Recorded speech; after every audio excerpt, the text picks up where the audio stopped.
Hey guys, welcome back to my channel. Today's tutorial is my Valentine's Day makeup. I just kind of whipped together a look based off of some of my favorite old products, some things I haven't used in a while, and came up with this. I feel like it's perfect for Valentine's Day no matter what you're doing, a date, by yourself, with friends, no matter the occasion. I feel like you don't need a reason to dress up, you can just do it for yourself, so hopefully you guys enjoyed this tutorial and let's get started. Okay, I'm going to use this new OFRA Primer. It's the Cool as a Cucumber Moisturizing Primer in one that hydrates, soothes, and smooths. So we are going to use just a pump of that. Ugh, I hate that little like hard part that comes out before the normal product, but I'm going to put this all over my face. Smells nice. I'm going to really concentrate it in the center of my face just so that my foundation goes on extra smooth there. For foundation, I'm going to use my current favorite, which is the NARS Radiant Longwear Natural Foundation in Punjab, and I'm just going to do this on my beauty blender just because I feel like it blends a little bit better. I know it says to use with your hands, which I don't mind, but I think it just looks a little bit better using it with a beauty blender, so I'm just going to quickly put that all over my face to even out my skin tone. I love that foundation. I feel like it gives such a natural finish to the skin.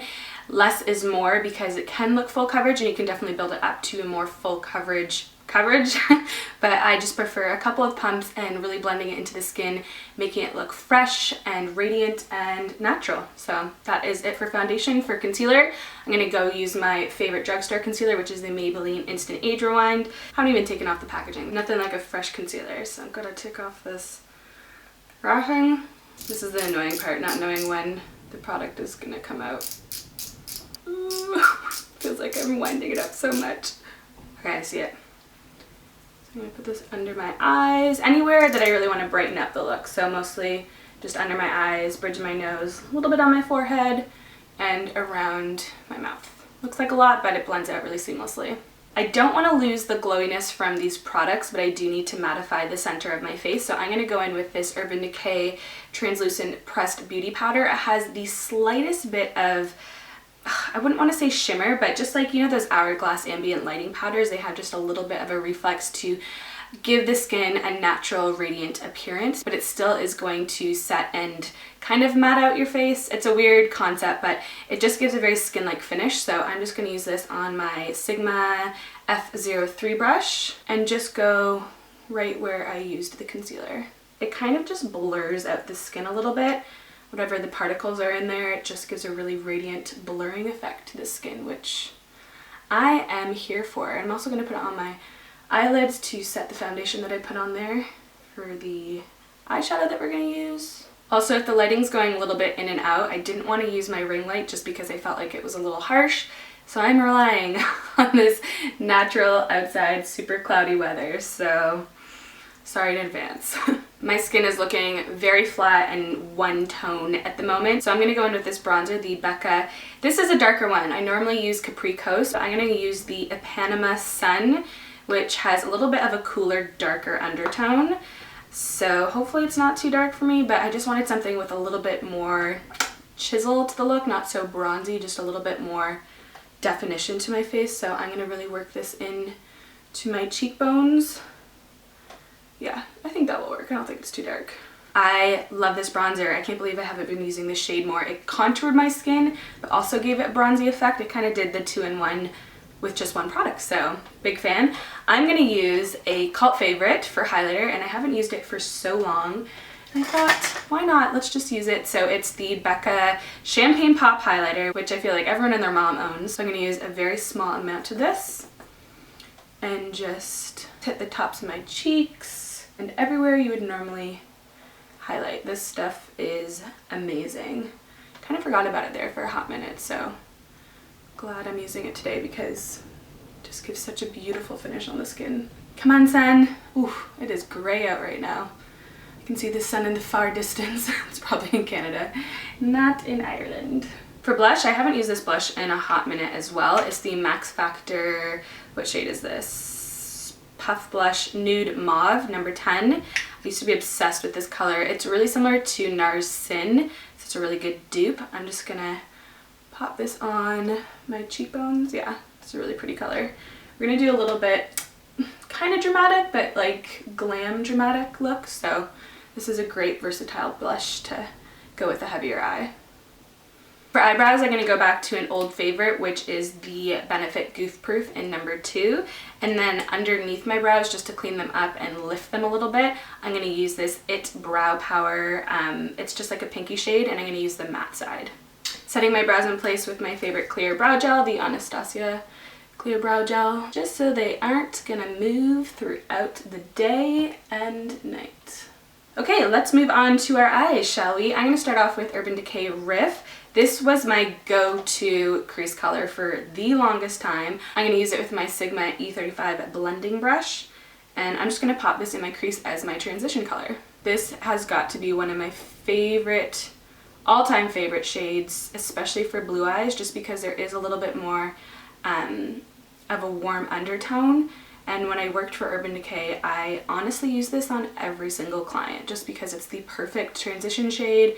It blends out every color, and it does suit every eye color, but I think personally it just really complements blue just because of the orange undertone in it. Love that shade. Okay, for the star of the show, I'm going to use the Charlotte Tilbury Dolce Vita palette. I think this is probably my favorite palette from Charlotte Tilbury. They have a whole bunch of different palettes, and then they have a look that goes accordingly, like with it, accordingly, yeah, that's the word.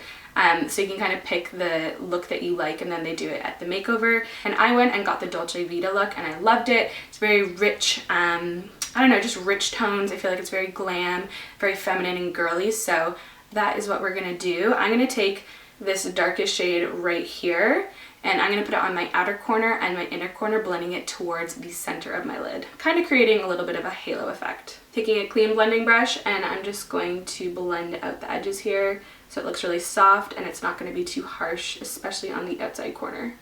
Now for the bottom lash line, I'm going to go in with this really beautiful burgundy color.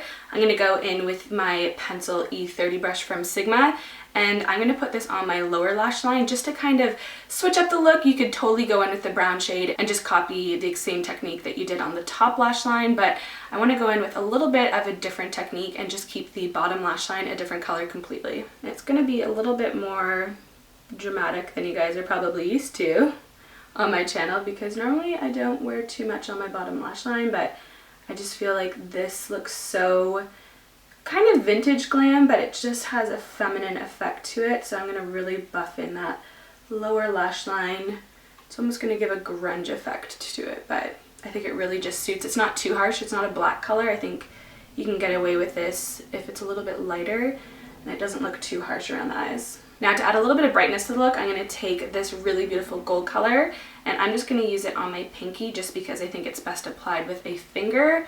And I'm going to pop that in the center of my top lid, and this is just going to really make this look extra luxe, and oh, every time you blink you're just going to get a sparkle of gold, and it's so beautiful. I think that gold is so pretty.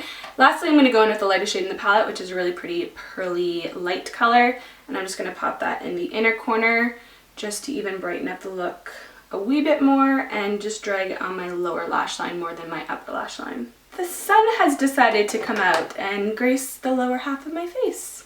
Should I put the blinds down a little bit? Or is that too dark?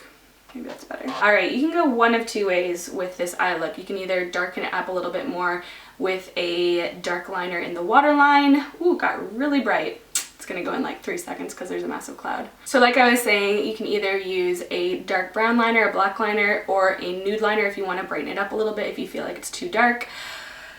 Honestly, natural lighting, I know you guys prefer it, but it is so hard to work with natural lighting.